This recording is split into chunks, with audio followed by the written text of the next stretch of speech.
Hello, hello, hello, hello, hello, my friends. How are you? How are you doing today? Tell me, how are you?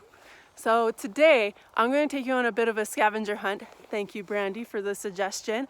This is going to be really good for your kids, something you could do with them, hopefully at home, or if you go on a little walk around your neighborhood, you can do some of this scavenger hunt. And what I'm encouraging you to do is post a picture of your scavenger hunt, and if you post a picture to Uplift Adventures and tag Uplift Adventures, we are going to send you a story. So we're going to send you a story about one of our tree cones, and it's one of our favorite stories, and we want to share that with you. But you have to tag us, and you have to send it to our Facebook page, which is Uplift Adventures, and we'll send you the picture, the photo, the story after that. This is literally outside my door.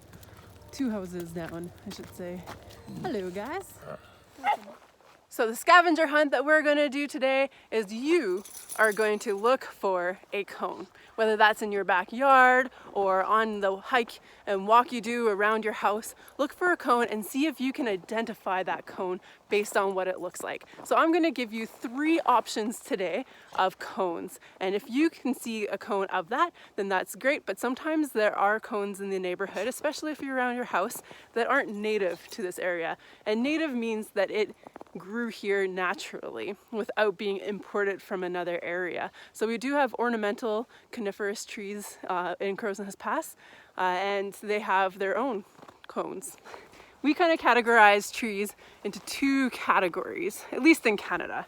We have 1, deciduous trees, and 2, evergreen trees. Now, do you know the difference? I think some of you probably do, but if you're not familiar, deciduous trees are trees that lose their leaves. Now, a leaf can be a needle. A needle is a type of leaf. It could be a broadleaf. There's so many different types of leaves. But if a tree loses its leaves, it's deciduous. And a good way that I remember how that is the word dead starts with a D, and deciduous starts with a D. So when the leaves fall in the fall time, it's a deciduous tree. Its leaves are dying. The second kind of tree is an evergreen tree. So this is an evergreen tree, and what evergreen means is it stays evergreen. So it doesn't lose its needles in the fall, in the winter time. And this is all to do with how much energy it wants to exert. So that's the thing with nature mostly, is how much energy does it want to put into reproducing, putting in seeds, recreating leaves, growing. How much energy does it want to put into that based on its environment? So in Crowsnest Pass, in the valley bottom, we have 3 main types of evergreen trees. The first type of evergreen tree I want to tell you about today is the Douglas fir tree. So the Douglas fir tree, and actually most of the evergreen trees that we have cones. So that would make it a evergreen coniferous tree. So coniferous meaning that it holds cones. Now there are some deciduous trees that we have in Alberta that also have cones. So they're a deciduous coniferous, and that is a larch tree.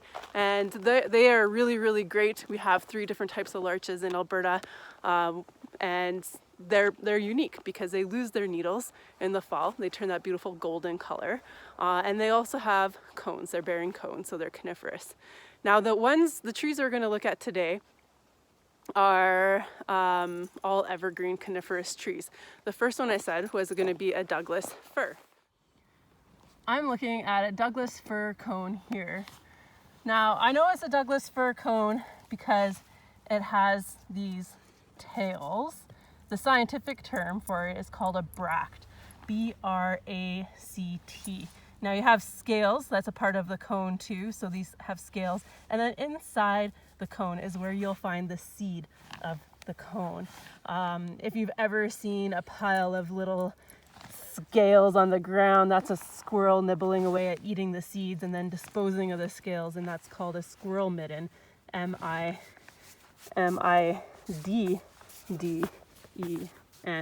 squirrel mitten. So the Douglas fir cone it's unique because of the tails that are on it. So that is something that we won't see with the other cones today.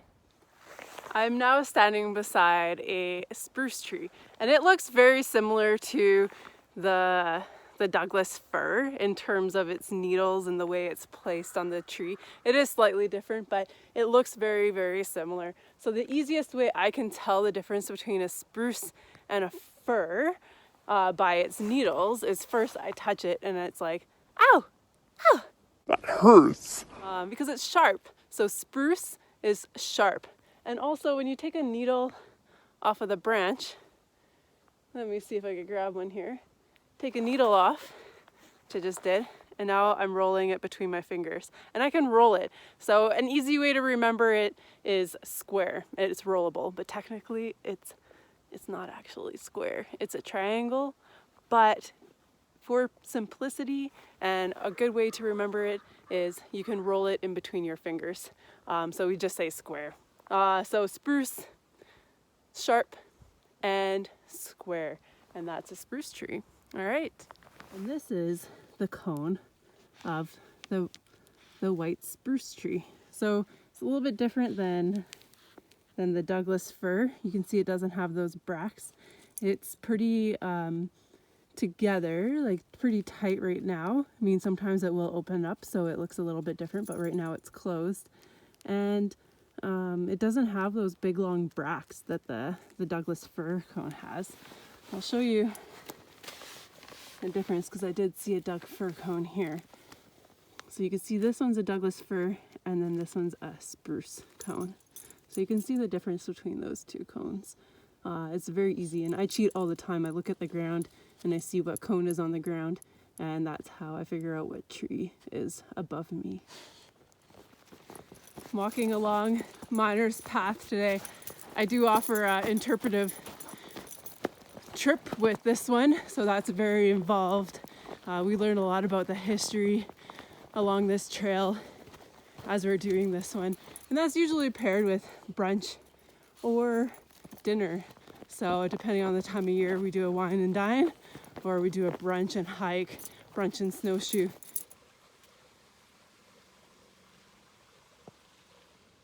The last tree we are going to talk about is the Lodgepole Pine tree. So this is its cone, and you can't feel it over the internet, but I'm pressing really hard on this cone.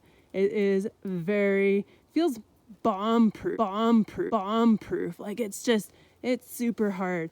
And there is a term for this. It's called serotinous. So it is a serotinous cone. And quite often pine trees have serotinous cones. Not all pines, but the lodgepole pine certainly has this serotinous cone, which means it needs heat to open up. So quite often after a forest fire, you will see pine trees growing. In southern Alberta, you'll see a lodgepole pine, but sometimes you see jack pine in other areas of Alberta, and they'll grow after a forest fire because their cones were able to open up. We have a few different types of pine trees in southern Alberta. We have at least 3 types. We have the lodgepole pine, which is what we see here. Its trunk is nice, long, and straight. Lodgepole, mean they made lodges. They're also good for making fence posts if you're a farmer. We have limber pine and we have white bark pine, which I know I talked about a little bit about the other day. And those ones are called the 5-needled pines. I kept saying cones the other day, but they're the 5-needled pines. And with the pine tree, you always get kind of bundles of needles on the branch. So when I go and I pull apart this bunch of needles, it comes in a bundle. So see that? It's a bundle. The limber pine and the white bark pine, both protected species in Alberta, they are in bundles of 5. And this one, lodgepole pine, it's in a bundle of 2. So there are 2 trees in Alberta that come in bundles of 2, jack pine and lodgepole pine. But in southern Alberta, we only have lodgepole pine. And they do look very, very similar. The biggest difference is their cones. Jack go back, their cones point back towards their trunk of the tree. And then lodgepole pine they don't. So there is always like just very subtle differences between some of these species. But yeah, that's how you identify a lodgepole pine. Bundles of 2. You. This ends our tour today. I hope you really enjoyed learning a little bit about trees. They are one of my favorite things to talk about in the winter time, especially the evergreen trees that are green year round. Remember, they are green, and if they have cones, they're coniferous. If they lose their leaves or their needles, they are called deciduous trees. So a little bit of fun stuff for you to remember. There are definitely a lot more tree species in Alberta, but those are just the 3 that I wanted to focus on today. If you liked what you saw today with us bringing the outdoors to you, please share, let other people know. If people are sad because they can't get out to the parks, tell them to come watch Uplift Adventures. We will bring the outdoors to you. And a little bit of a challenge for you. I want you to get outside. I mean, that just might be in your backyard, and that's okay. Get outside, see if you can find a cone, go for a little bit of a walk, see if you can find a cone, see if you can identify one of those 3 cones that we found today and that we talked about today. So again, this is a lodgepole pine, it's hard, or a Douglas fir cone. It has the long bracts on it that look like little tails, or a white spruce that there's really not that much exciting stuff going on with it, to be honest. So see if you can find one of those, but find a cone, send it to us through Facebook. So tag Uplift Adventures and put it on our Facebook page, and we are going to send you one of our favorite stories. All right, enjoy, have fun, be safe, be healthy, be awesome. Bye.